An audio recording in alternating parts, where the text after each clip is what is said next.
Morning class 7।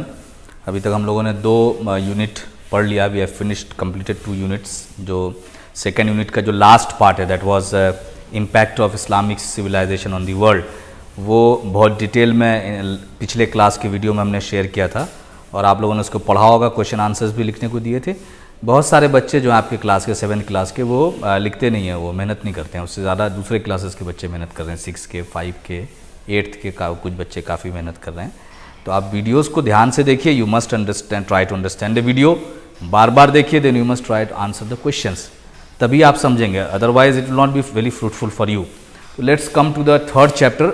हमने कहा था फर्स्ट चैप्टर में हमने मिडिवल यूरोप के बारे में बात की थी और फॉल ऑफ रोमन एम्पायर के बारे में बात की, बाइजेंटीन एम्पायर के बारे में बात की एंड राइज ऑफ ऑटोमन्स के बारे में बात की हमने। राइज ऑफ ऑटोमन्स जैसे जो टर्किश रूलर्स थे। और सेकंड में हमने इस्लाम के बारे में बात की, स्प्रेड ऑफ इस्लाम। उसमें हम लोगों ने बात किया था जो कैलिफेट था, उमैयद्स था, ये था, और वो भी हम लोग कहाँ पे लेके आए थे, ऑटोमन्स तक लेके आए थे। तो अब इसके बाद क्या हुआ? इसके बाद मुस्लिम्स मतलब ग्रेजुअली इस्लाम पूरा यूरोप से लेके इस साइड में, आपको पूरा ईस्ट में, अमेरिका के बारे में हम लोगों को भी ज़्यादा आइडिया नहीं है, हम लोगों ने नहीं पढ़ा है, बट यूरोप के बारे में हमने काफ़ी डिटेल में पढ़ लिया है कि यूरोप के बहुत सारे पोर्शंस पे मुस्लिम्स गए और बहुत बड़ा इन्फ्लुएंस था। सेंट्रल एशिया पे बहुत इन्फ्लुएंस है इनका।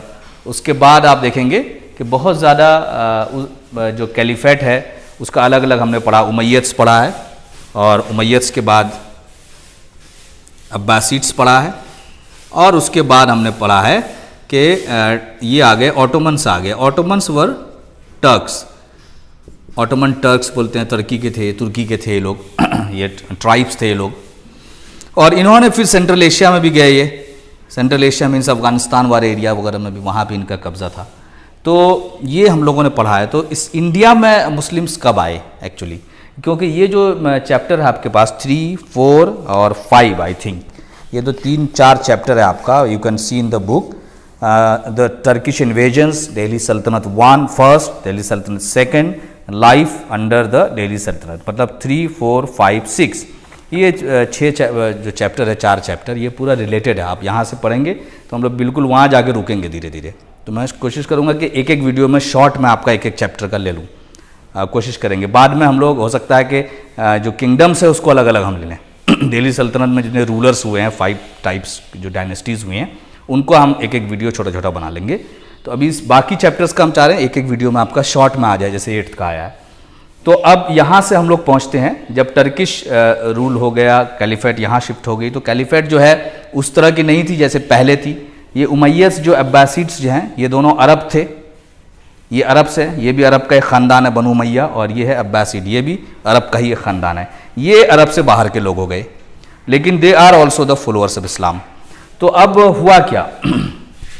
इंडिया में आप देखेंगे, when you look at India, तो इंडिया में आपको दिखेगा ये इंडिया का, आप ये पेनिनसुलर इंडिया है और ये जो पोर्शन है ये गुजरात है और ये गुजरात के ऊपर है, यहाँ पे पाकिस्तान बोलते हैं अभी। पहले earlier it was a part of India. ये है यहाँ पे कश्मीर है, कश्मीर में अभी बहुत झगड़ा लड़ाई आप देख रहे होंगे। और ये इधर का नॉर्थ ईस्टर्न पोर्शन है और इधर ये म्यांमार है, इधर बांग्लादेश है, इधर आपका नेपाल है, चाइना है। इस तरह का मैप है कुछ, मतलब 3 साइड जो है इंडिया के, हमने कहा होगा पेनिनसुलर इंडिया, ज्योग्राफी में पढ़ा होगा। ये अरेबियन सी है, बहुत इंपॉर्टेंट है इंडिया का यही जो एरिया है ये। और ये आपका बे ऑफ बंगाल है, दिस इज़ इंडियन ओशन है, यहाँ श्रीलंका है। अब देखिए ये जो अरेबियन सी है इससे ट्रेड होता था, हम लोगों ने देखा है। और यहाँ पे आपको गल्फ़ है जो सऊदी अरब है, और ओमान है, कतर, ये जो अरब है। और आप ब्लैक सी का रोड है, ब्लैक सी से आप इधर आ सकते हैं। मेडिटेरेनियन है इधर रूट, इधर अफ्रीका है। ये रूट्स का बहुत इंपॉर्टेंट, हमने कहा था हिस्ट्री में ज्योग्राफी का बहुत इंपॉर्टेंट। ये जो एरिया है, ये देखिए, ये यहाँ पे पोर्ट है एक, ये जो एरिया है यहाँ पे पाकिस्तान, ये इधर बॉम्बे है ना यहाँ पे, तो इधर कराची है, ये अरेबियन सी में ये पोर्ट है यहाँ पे।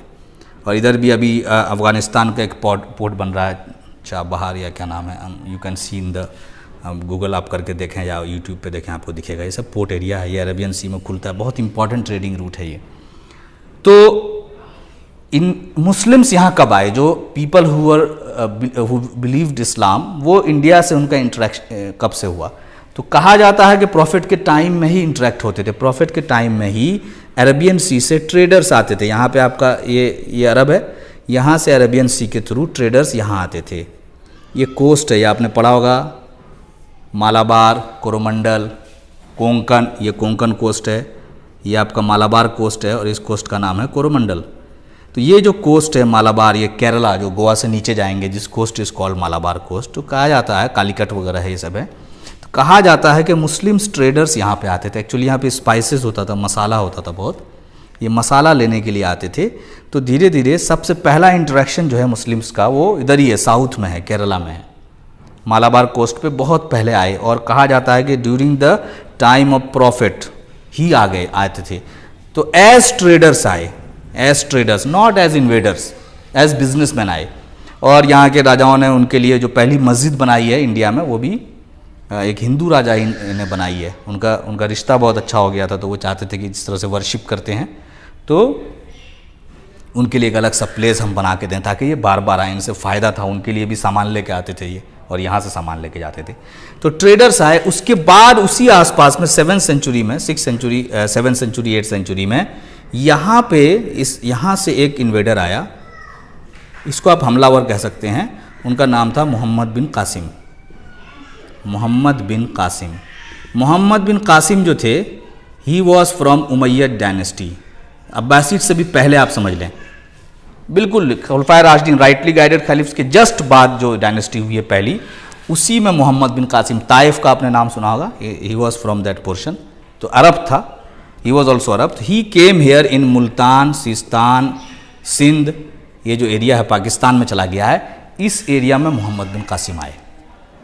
तो ये इंटरेक्शन है पहला during the time of prophet in the Malabar coast. तो यहाँ पे ट्रेडर्स आए, इसीलिए यहाँ पे आपको उस तरह का आम जो रिलीजियस झगड़ा है वो कम आपको मिलता है यहाँ पे।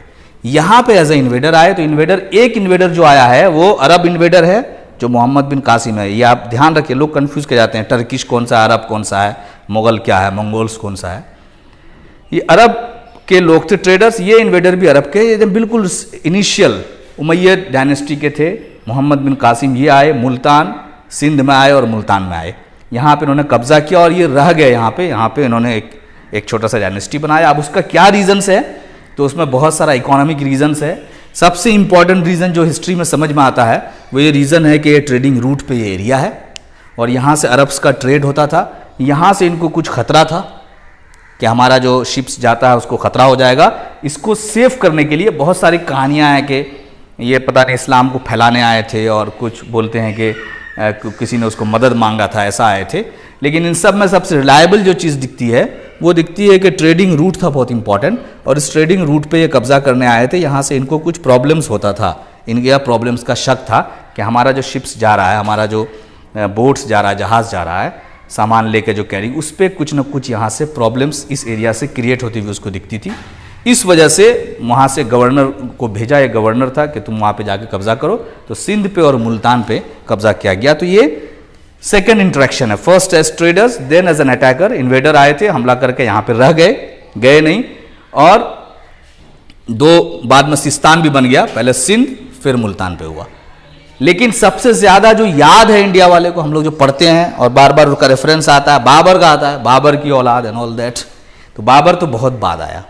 बाबर से पहले, मोहम्मद बिन कासिम के बाद और बाबर से पहले इसमें अ सीरीज ऑफ रूल्स है, रूलर्स है who were believers of Islam. Islam के बिलीवर्स थे। देखिए, इस्लाम के बिलीवर्स का मतलब नहीं है कि वो इस्लाम ही फैलाने गया हर जगह, मैं अभी बस बिलीवर्स की बात कर रहा हूँ, किस तरह से इंटरेक्शन हुआ। तो पहला इंटरेक्शन ये था, दूसरा ये था, उसके बाद इंटरेक्शन हुआ है एक, और वो इंटरेक्शन हुआ है बहुत इंपॉर्टेंट इंटरेक्शन था, वो आपको 11th सेंचुरी के आसपास हुआ है, 998 के आसपास हुआ है। वो इंटरेक्शन सबसे ज़्यादा चेंजिंग वो था, जो हमला था वो जो इंटरेक्शन था बिटवीन इंडियंस एंड मुस्लिम्स। तो उसमें जो रोल है वो ये देखिए, ये पोर्शन है, ये कंट्री का पोर्शन है, ये शॉर्ट में मैंने चिकन टाइप का बना दिया। ये पाकिस्तान भी उस टाइम में इंडिया ही में था। इधर आपका अफगानिस्तान है, यहाँ पे पहाड़ है, इधर हिमालय है, इधर हिंदू कुश माउंटेन है, और यहाँ पे पासेज हैं बहुत सारा। पासेज मतलब होता है माउंटेन के बीच में जो रास्ता होता है, आपने ज्योग्राफी में पढ़ा होगा, उसको पासेज बोलते हैं। तो यहाँ बहुत फेमस पासेज है, खैबर है और कौन कौन सा पासेस है, आप इसको आप सर्च करके देखिएगा आप।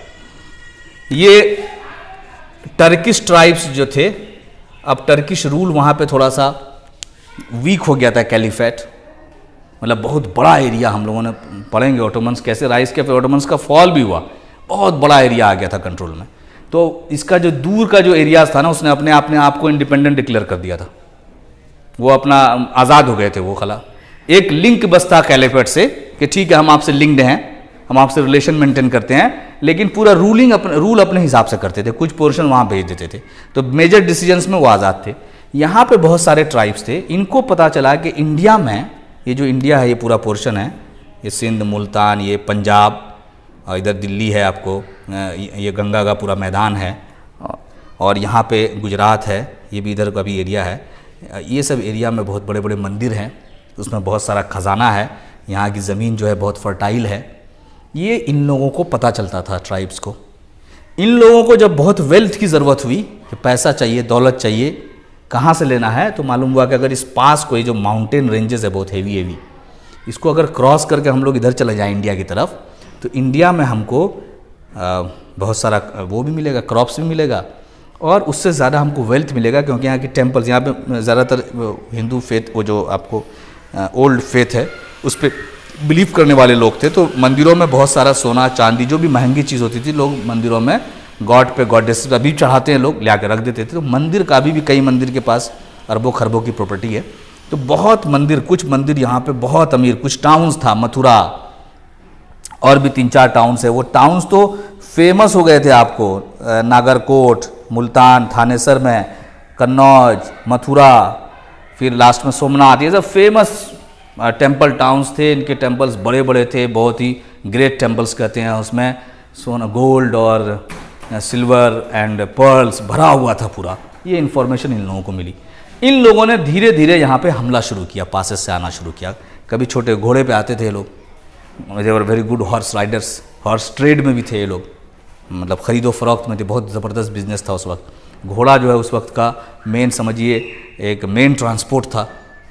तो ये टर्किश बहुत अच्छे राइडर्स थे, तो ये लोग उस पर आते थे और यहाँ से लूट कर, इनका कोई ऐसा एम नहीं था कि यहाँ पे आके हुकूमत करना है। तो इनका ट्राइब्स बार बार जैसे चाइना में आता था, ग्रेट वॉल नॉर्थ साइड से आ जाता था, लूट लाट के चला गया, तो ऐसे आते थे, लूट कहीं पे लूटे और वेल्थ लिया और चले गए। इसमें एक मेजर जो आदमी आया उसके बाद, वो 11वीं सेंचुरी में आसपास एक आदमी आया, 2 आदमी का नाम बहुत आप लोग सुनेंगे इनफैक्ट इस चैप्टर में हम लोग 3 आदमी का नाम सुनेंगे। एक है महमूद ऑफ गजनी, और दूसरा सुनेंगे हम लोग मोहम्मद गौरी। देखिए महमूद और मोहम्मद में थोड़ा डिफरेंस है, वो महमूद है, मोहम्मद गौरी, और तीसरा नाम है इसमें पृथ्वीराज चौहान का, पृथ्वीराज चौहान। यहाँ से हिस्ट्री चेंज होती है, और इसमें एक बहुत इम्पॉर्टेंट चीज़, इसमें एक जगह का भी नाम है, उसको बोलते हैं त्राइन। और यहाँ पे एक बहुत बड़ी लड़ाई जैसे पानीपत में हुई, तो बैटल्स ऑफ त्राइन, दुनिया की जो लड़ाइयाँ टॉप 10 बैटल्स हैं जिसने हिस्ट्री को चेंज किया है, उसमें एक सेकेंड बैटल ऑफ त्राइन का भी नाम आता है। त्राइन एक मैदान है 80 किलोमीटर के आसपास दिल्ली से, वहाँ पे एक लड़ाई हुई है जिसने दुनिया की हिस्ट्री को चेंज किया है। तो 10 टॉप मॉडर्न वर्ल्ड के 10 टॉप बैटल्स में जो नाम आता है टॉप की लड़ाई, उसमें एक लड़ाई जो है आपकी बैटल ऑफ त्राइन भी है। तो इसी चैप्टर में ये सारा चीज़ कवर है।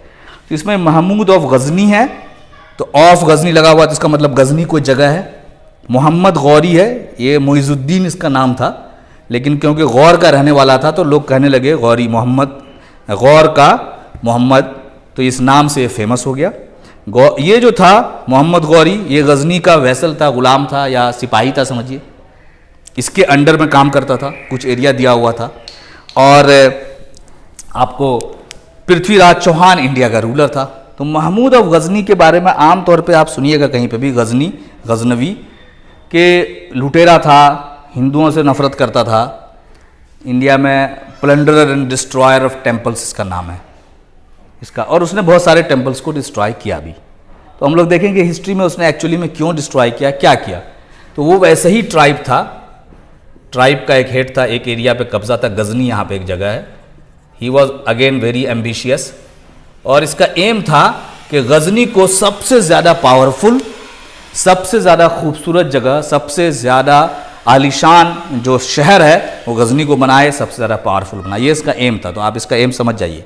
What was his aim? His aim was to make Ghazni, अब ये क्वेश्चन आ जाएगा तो you have to write that, his aim was to make Ghazni the most powerful kingdom. यही एम था। तो एम के लिए क्या चाहिए? आप अचीव करने के लिए उसको दो चीज़ की ज़रूरत पड़ेगी, एक बहुत ह्यूज आर्मी और बिल्ड करने के लिए बहुत ह्यूज वेल्थ। और आर्मी को भी चलाने के लिए बहुत ह्यूज आर्मी होगी तो उसको खिलाने के लिए भी तो फिर वेल्थ चाहिए। आर्मी के पास हथियार होगा उसके लिए भी क्या चाहिए? वेल्थ चाहिए। तो ultimately he needed so much of wealth, बहुत सारा वेल्थ, एकदम अबंडेंस जिसको आप बोलते, बहुत हो जाए। तो अब ये चारों तरफ हाथ पैर मारता था, ये इधर से लाओ उधर से लाओ। इसको पता चला कि इंडिया में टेम्पल टाउन्स हैं, बहुत ही रिच हैं, वहाँ से गोल्ड करेंसी, वहाँ से गोल्ड लेके आ जाएंगे तो हम बहुत सारा ट्रेड करेंगे, उसका हॉर्स ट्रेड करेंगे, हॉर्स ट्रेड से पैसा आएगा और वो जो सोना लाएंगे उससे वेल्थ जनरेट होगा। तो सबको हम दो काम में लगाएंगे, हम अपनी आर्मी को खूब स्ट्रांग करेंगे, वेपन्स खूब अच्छा करेंगे और गजनी में कंस्ट्रक्शंस करवाएंगे बहुत अच्छा अच्छा, ताकि ये खूबसूरत शहर बन जाए सबसे बड़ा। तो आप समझ जाइए, कहीं पे भी इसके एम में ये नहीं है कि इस्लाम को फ़रोग देंगे, इस्लाम को फैलाएंगे, कहीं पे है इसके एम में। He wanted to local ruler था, he wanted to make his city the greatest city, most beautiful city. For that he needed army, तभी तो बड़ा करवा पाएगा एरिया को। Plus for army he needed lots of money, उसको sustain करने के लिए, उसको रखे, उसका अच्छा वेपन्स हो, अच्छा हॉर्सेज मिले, उसके लिए उसको वेल्थ की ज़रूरत थी, पैसा कंस्ट्रक्शन के लिए भी चाहिए था। तो इसको मालूम हुआ कि एक शॉर्टकट तरीका है।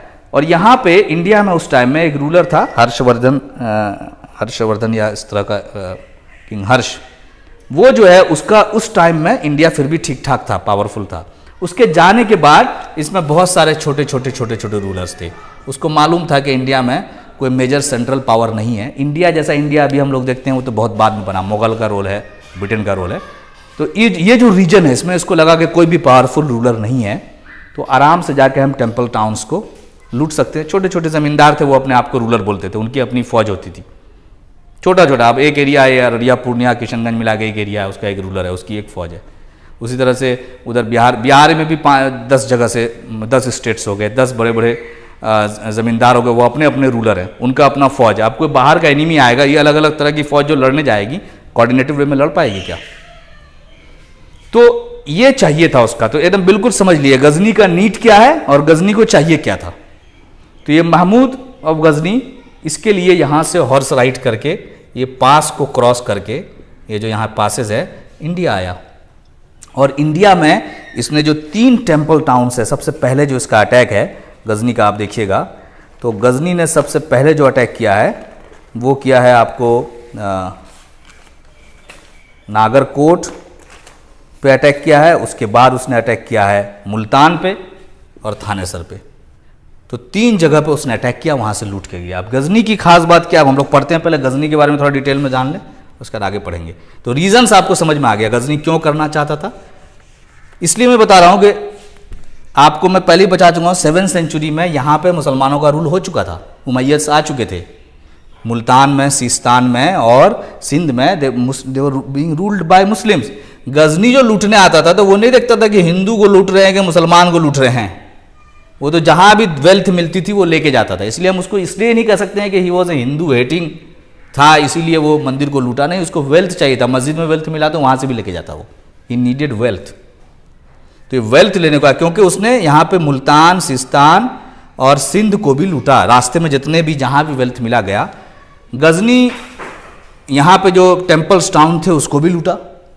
उसके बाद गजनी जो वापस, गजनी क्या होता था, रुकता नहीं था, वो एक रूट से आता था। आप देखिएगा मैप दिया हुआ है आपको, पेज नंबर 30 में आप देखेंगे, पुराना उसका मैप है, उसका रास्ता है, वो आता था और उसी रास्ते से जाता था।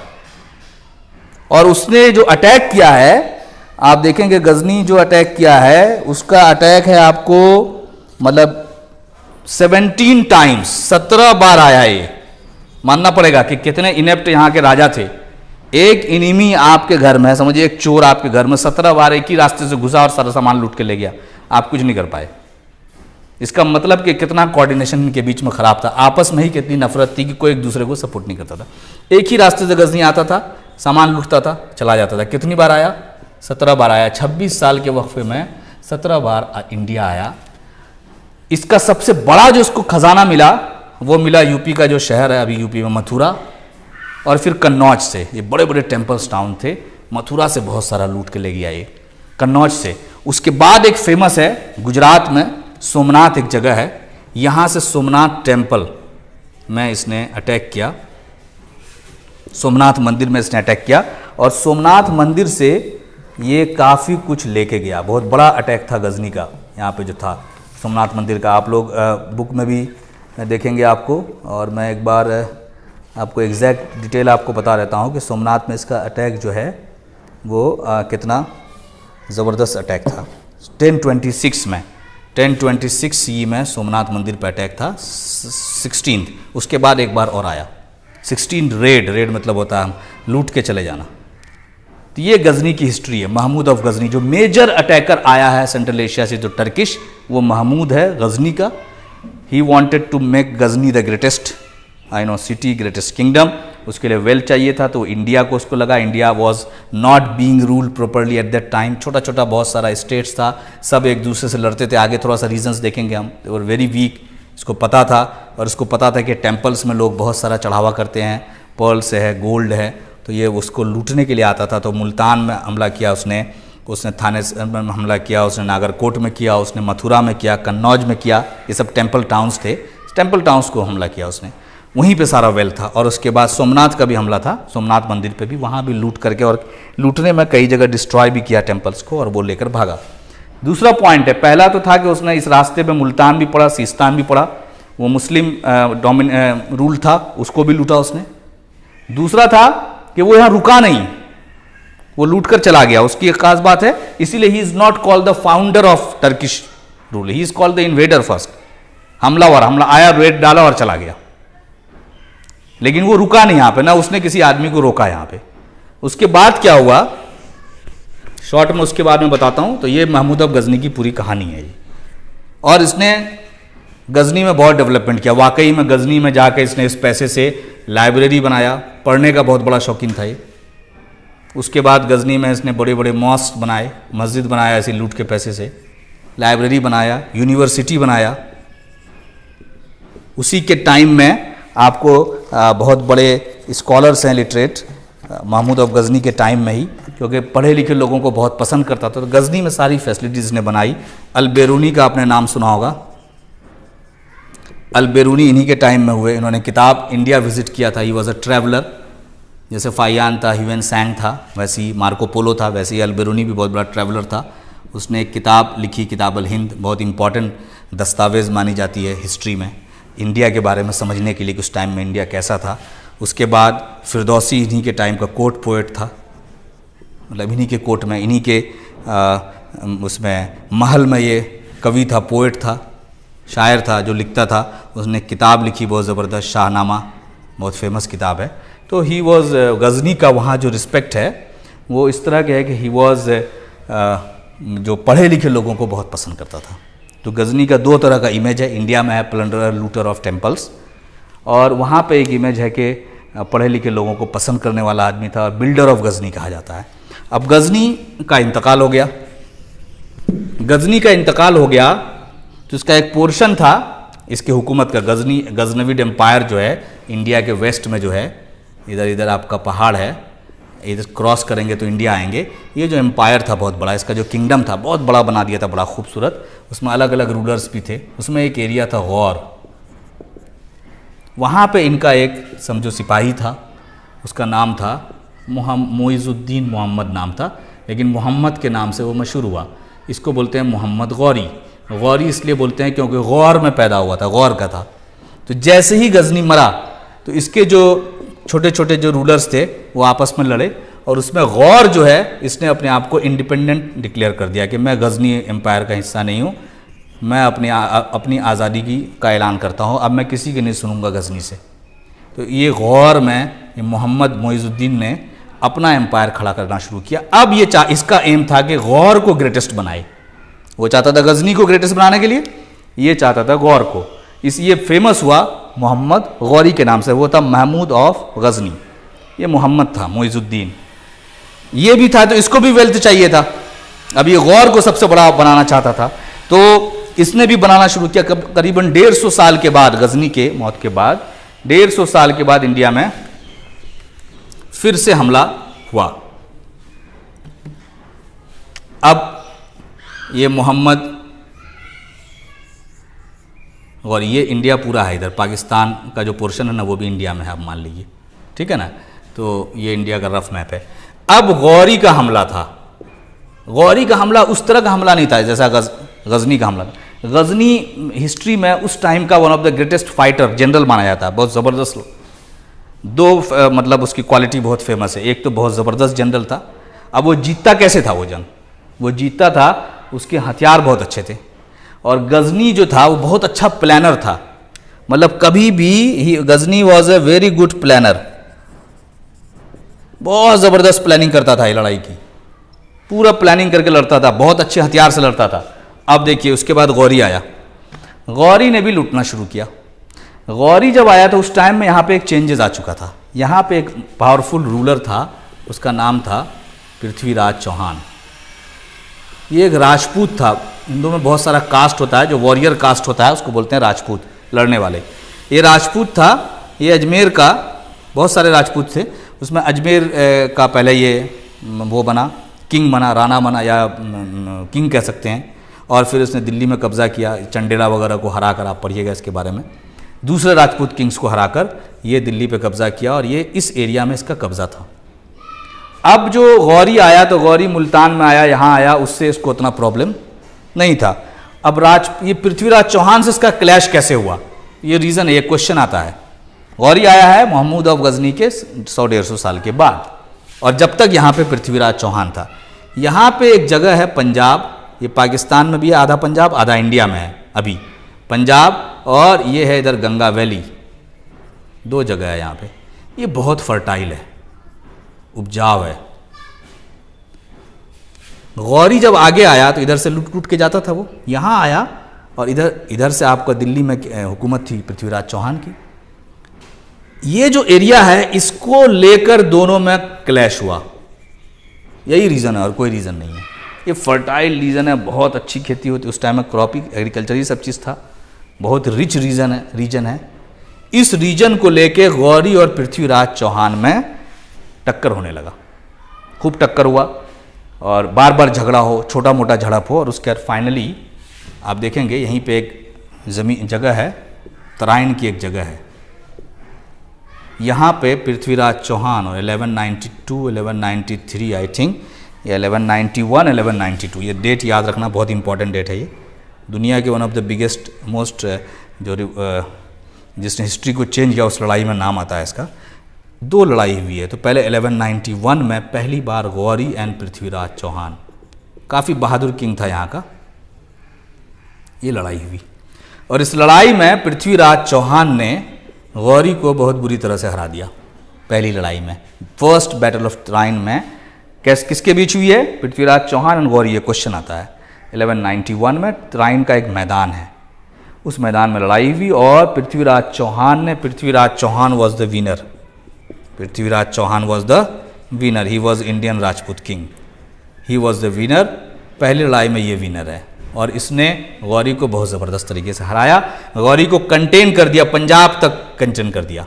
लेकिन पृथ्वीराज चौहान ने गलती कर दी, जब हराया था तो पंजाब से भी बाहर निकालना था, कोलिशन बना के उसको पंजाब से बाहर नहीं निकाला। तो एक साल के अंदर में ही पंजाब में बैठकर गौरी ने पूरा प्लान कर दिया पृथ्वीराज चौहान के अगेंस्ट में, और वेरी गुड प्लानिंग से, वेरी गुड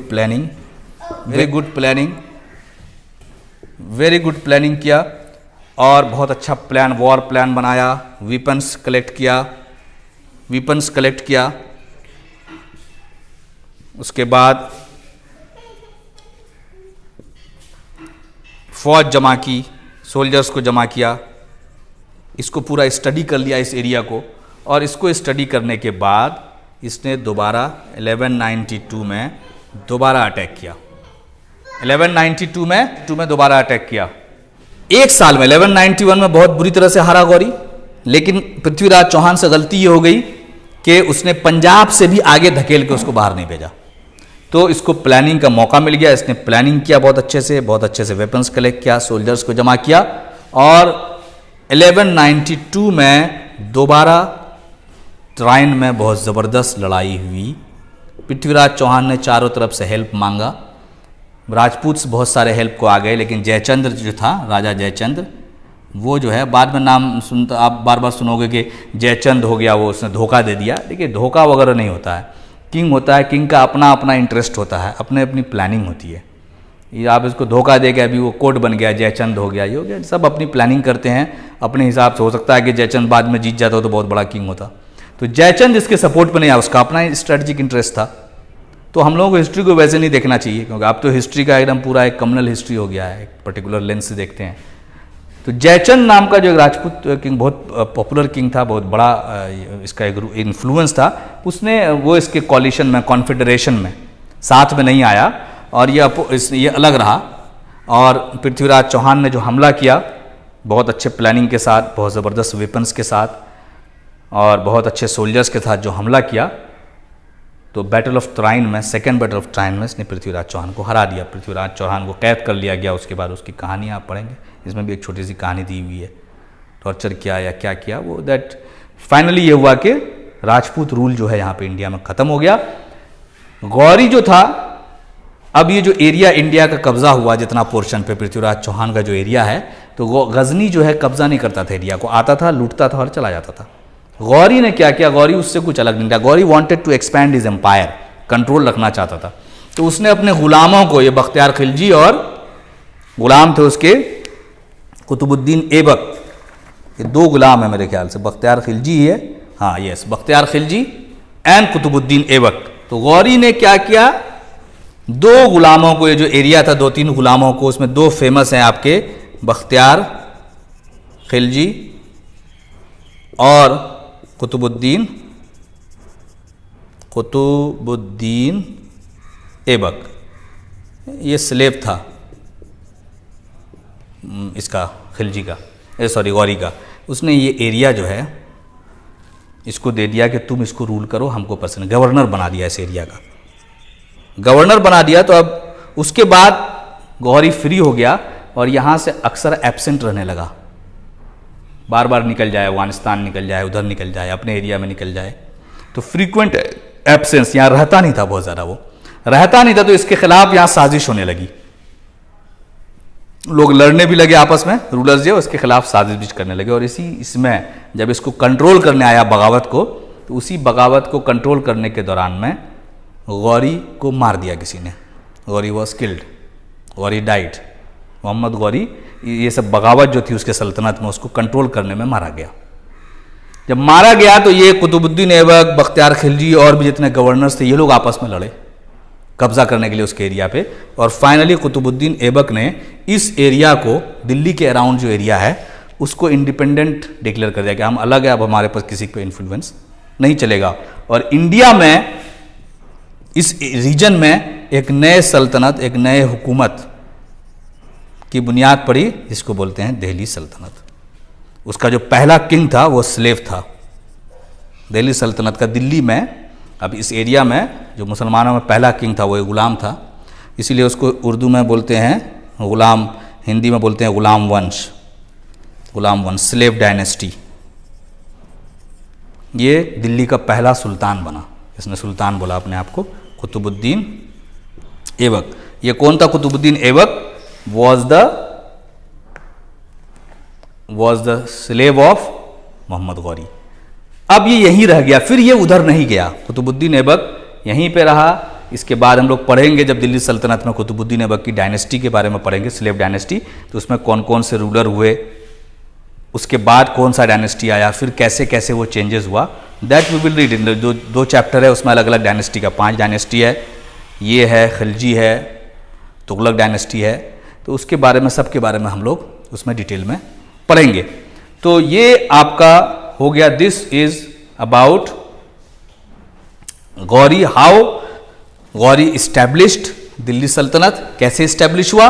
तो गौरी को कहा जाता है founder of Turkish rule in India. Ghazni को नहीं कहा जाता है, महमूद ऑफ गजनी को। क्यों कहा जाता तो आप समझ गए, गजनी लूट के चला जाता था, लेकिन गौरी जो है यहीं रहता था। ये उसने अपने ग़ुलामों को यहाँ पे रखा, और बाद में वही ग़ुलाम जो है उन्होंने फर्स्ट जो रूल है इंडिया में, जो टर्किश रूल है, उसको इस्टेब्लिश किया। ये कहाँ किया है? ये इंडिया में किया है। किसने किया है? कुतुबुद्दीन ऐबक ने, जो डायनेस्टी, पहली डायनेस्टी जो रूल करने वाली है दिल्ली सल्तनत को, that is the slave dynasty. अब इस पे इंपॉर्टेंट एक दो चीज़ और मैं बताता चलूँ आपको। मैंने आपको बता दिया कि बैटल ऑफ ट्राइन इसमें बहुत ही इंपॉर्टेंट है, इसका दोनों आप पढ़ लीजिएगा, उसका क्या डिटेल्स है वो बता दिया आपको। सेकेंड बैटल ऑफ ट्राइन पे कैसे उसकी हुकूमत बनी, कौन सा किंग जो है कॉन्फेडरेशन में नहीं आया। उसके बाद महमूद और गजनी के बारे में बता दिया कि महमूद और गजनी को क्या चाहिए था। उसके बारे में आम तौर में जो फेमस है यहाँ पे कि he hated Hindus, Hindu religion, तो ऐसा नहीं था वो। एक्चुअली में he wanted to make Ghazni the greatest city, उसको पावरफुल बनाना चाहता था। For that he needed wealth, so he came back, he looted Multan, he looted Sindh, Sistan, then all obviously all the temple towns. Yes, he destroyed many temples for getting the wealth. He came to India 17 times during the duration of 26 years. 16th वाले attack में, red में, इसने सोमनाथ मंदिर पे भी हमला किया, उसको डिस्ट्रॉय किया, वहाँ से बहुत सारा खजाना लेके गया। And he indeed made Ghazni one of the greatest city. और दूसरा इसका जो एक अलग रुख है वहाँ पे जो फेमस है उसके एरिया में, कि लिटरेचर पसंद था, पढ़े लिखे लोगों को पसंद करता था। अलबेरूनी उसी के टाइम में आए, और फिरदौसी भी जो था शाहनामा लिखा, उसी के कोट का पोएट था, लेकिन इंडिया में उसने कुछ इस्टेब्लिश नहीं किया। गौरी आया, गौरी उसके 100-150 साल बाद आया। ये उसका वैसल था, ये समझो एक सिपाही था या स्लेव उनके लिए काम करता था। उसने अपने आप को इंडिपेंडेंट डिक्लेयर किया। Now he wanted Ghor, Ghor भी एक जगह है अफगानिस्तान में भी, he wanted to make that Ghor great. उसने गजनवी एम्पायर पे कब्जा किया। उसके बाद वेल्थ के लिए वो इंडिया की तरफ आया और यहाँ पे हमला किया। यहाँ उसका सामना हुआ पृथ्वीराज चौहान से। लड़ाई का वहाँ जो वजह था पृथ्वीराज चौहान से जो वजह थी लड़ाई की, वो दो वजह थी। नंबर 1 पंजाब पे कब्जा करना चाहते थे दोनों, नंबर 2 गंगा वैली पे चाहते थे, जिसकी वजह से क्लैश हुआ। बैटल ऑफ ट्राइन हुआ 1191 में, विच गौरी लॉस्ट। बहुत बुरी तरह से पृथ्वीराज चौहान ने उसको हराया। सेकेंड बैटल में 1 साल के बाद तैयारी करके गौरी दोबारा आया और उसमें पृथ्वीराज चौहान को हराया गया। जयचंद्र ने पृथ्वीराज चौहान का साथ नहीं दिया। उसके बाद उसने स्लेव को अपने, बिल्कुल शॉर्ट में, कुतुबुद्दीन ऐबक को, बख्तियार खिलजी और इस तरह के लोगों को एरिया का गवर्नर बना के भेजा कि आप लोग यहाँ रहिए, रूल कीजिए। और बार बार ये एब्सेंट हो जाता था इंडिया से और इस एरिया से अपने रूलिंग जो इसका जो सल्तनत था, जिसके वजह से इसके खिलाफ बगावत होने लगी और उसको जब कंट्रोल करने आया तो गौरी मारा गया। तब कुतुबुद्दीन ऐबक ने जो है दिल्ली के एरियाज़ पर अपना कंट्रोल डिक्लेयर करके इसको इंडिपेंडेंट डिक्लेयर कर दिया और इंडिया में एक बिल्कुल नए रूल की बुनियाद पड़ गई, that is called slave dynasty, Delhi सल्तनत। दिल्ली सल्तनत का पहला जो किंग है या सुल्तान आप कह सकते हैं, किंग नहीं कहते थे लोग, सुल्तान कहते थे, वो सुल्तान बना कुतुबुद्दीन ऐबक, एक गुलाम। तो ये गुलाम वंश। उसके बाद हमने खिलजी के बारे में पढ़ा, गौरी के बारे में पढ़ा, गजनी ने क्या इस्टेब्लिश किया वहाँ पे। अब उसमें एक चीज़ और है कि बैटल ऑफ ट्राइन के बाद हमने पढ़ लिया क्या क्या हुआ, लड़ाई बहुत इंपॉर्टेंट है। उसके बाद इंडियन रूलर्स, दो चीज़ आता है यहाँ पे, 2 पॉइंट जल्दी से शॉर्ट में मैं कवर करता हूँ। आखिर इंडियन रूलर्स, इतना आप बता रहे हैं एक आदमी 17 बार आ रहा है, एक ही रास्ते से आ रहा है, एक चोर, मतलब आप क्या कर रहे हैं बैठ के, तो क्यों हारते जाते थे इंडिया के रूलर्स बार बार? तो रीजंस दिया हुआ, why did Indian rulers fail against Turkish. तो हर्ष के बाद जो है इंडिया में कोई वैसा सेंट्रलाइज्ड कोई पावरफुल राजा नहीं हुआ था, छोटे छोटे किंगडम थे, स्मॉल किंगडम्स, वेरी स्मॉल आप कह सकते हैं। जमींदारी को किंगडम बना दिया था, सबका छोटा छोटा फौज था। बाहर से कोई फौज आती थी तो एक तो मिलते थे ये लोग, तो कोऑर्डिनेशन नहीं होता था, इसकी फौज इसकी फौज इसकी फौज सब अलग तरह से लड़ने वाली है, एक कमांड के साथ लड़ नहीं पाती थी।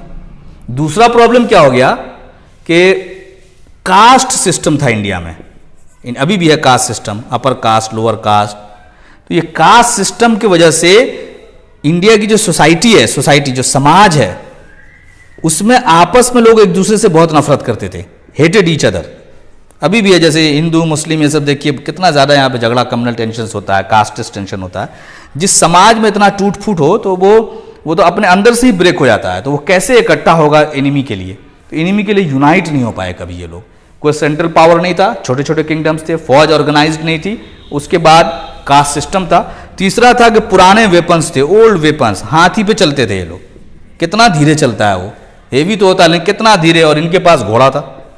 ये टर्किश, कहाँ घोड़ा कहाँ हाथी। तो वेपन्स इनके पास पुराने थे, इनका सोसाइटी पूरा करप्ट हो गया था, इनका किंगडम स्मॉल था, आपस में ही लड़ते रहते थे, आपस में एक दूसरे से झगड़ा करते थे, कोई सेंट्रलाइज्ड फिगर नहीं था, जिसके वजह से आसानी हो जाती थी। पॉलिटिकल सिस्टम भी फॉल्टी था। अब मिलिट्री भी अच्छी नहीं है, समाज भी बटा हुआ है, इकोनॉमी भी अच्छी नहीं है। तो क्या होता था, लोग डरते थे, सारा सामान वेल्थ जाता था मंदिर में, सारा वेल्थ उसी में जाता था, क्योंकि डर हो गया था, हर जगह से खतरा था। और उसके बाद बाहर के जो रूलर्स आते थे उसके अगेंस्ट में ये, उसके खिलाफ इकट्ठा नहीं हो पाते थे, यूनाइट नहीं हो पाते, जिससे रूलर्स को मौका मिला, फिर बहुत दिनों तक मौका मिला। और वो लोग आए, प्लंडर करके गए, और कुछ लोगों ने यहाँ इस्टेब्लिश किया डायनेस्टी, जिसके बारे में हम लोग पढ़ेंगे हिस्ट्री में। उसके बाद एक दूसरा पॉइंट इसमें है कि व्हाट वाज द इम्पैक्ट, ये जो हमला हुआ बैटल ऑफ त्राइन में, जो गौरी जीता, उसका क्या इम्पैक्ट हुआ। उसका बहुत ज़बरदस्त इम्पैक्ट हुआ कि मुस्लिम्स यहाँ पे एज ए रूलर्स आ गए, मुस्लिम रूल स्टार्टेड। इसको मुस्लिम रूल नहीं कह सकते हैं, मुस्लिम्स एज ए रूलर। उसका ये हुआ कि इस्लाम इंट्रोड्यूस हो गया बहुत बड़े लेवल पे, यहाँ पे एक नया रिलीजन आया इस कॉन्टिनेंट में, सब कॉन्टिनेंट में। अब इससे क्या हुआ कि यहाँ इस्लाम जो आया था ये ऑलरेडी अरेबिक था, और वो इस्लाम सेंट्रल एशिया में पर्शियन इन्फ्लुएंस आया था उस पर, वो आके इंडिया में मिला, तो एकदम से नया घालमेल सिस्टम जिसको बोलते हैं इंडो इस्लामिक कल्चर या कंपोजिट कल्चर ये बना, बिल्कुल एकदम मिक्सअप था। ईरान, अरब और इंडिया के कल्चर का पूरा एकदम नया सिस्टम है, जिसको आप इंडियन इस्लाम, इंडियन, तो एक नए तरह का यहाँ बिल्डिंग इन्फ्लुएंस दिखा। यहाँ के सोसाइटी में मेजर चेंजेस आया, कास्ट सिस्टम के खिलाफ था, मुस्लिम्स कहते थे कि ऑल मेन आर इक्वल, उसका इम्पैक्ट पड़ा, there is only one god, उसका इम्पैक्ट पड़ा। तो सोसाइटी को भी बहुत मेजर तरीके से टर्किश रूल जो स्टार्ट हुआ है चेंज किया है इसने। और सबसे इंपॉर्टेंट हुआ कि ओपन अप कर दिया कॉन्टिनेंट को, बहुत तरह से क्लोज कॉन्टिनेंट था, लोग आपस में रहते थे, बाहर नहीं जाते थे, बाहर जाना भी पाप समझा जाता था। तो ये लोग जो आए थे इन्होंने कंट्री को ओपन अप किया, माइग्रेशंस हुआ, लोग आने लगे, सोल्जर्स आने लगे, यहाँ रहने लगे, और यहाँ शादी ब्याह किया, सेटल हो गए। तो यहाँ के कल्चर को बिल्कुल एक नया कल्चर यहाँ पर डेवलप होने लगा। तो इसीलिए बैटल ऑफ ट्राइन को इतना इंपॉर्टेंट बैटल कहा जाता है, बहुत मेजर चेंज यहाँ पे लाया उसने। तो ये उसका इम्पैक्ट है। तो अब क्वेश्चन दूंगा मैं, व्हाट वाज द इम्पैक्ट। अब एक बार रीड भी कर लीजिएगा। एक क्वेश्चन आपका आएगा, इंडियन रूलर्स क्यों फेल हुए। उससे पहले आपको 3 इंपॉर्टेंट मैंने कहानी बनाई है, मोहम्मद अफ गजनी की, मोहम्मद गौरी की, पृथ्वीराज चौहान की। तीनों का आप सेपरेट करके रखिएगा। उसके लास्ट में कुतुबुद्दीन ऐबक की, और नेक्स्ट क्लास में हम लोग कुतुबुद्दीन ऐबक से स्टार्ट करेंगे। ये this completes your chapter 3। Thank you very much.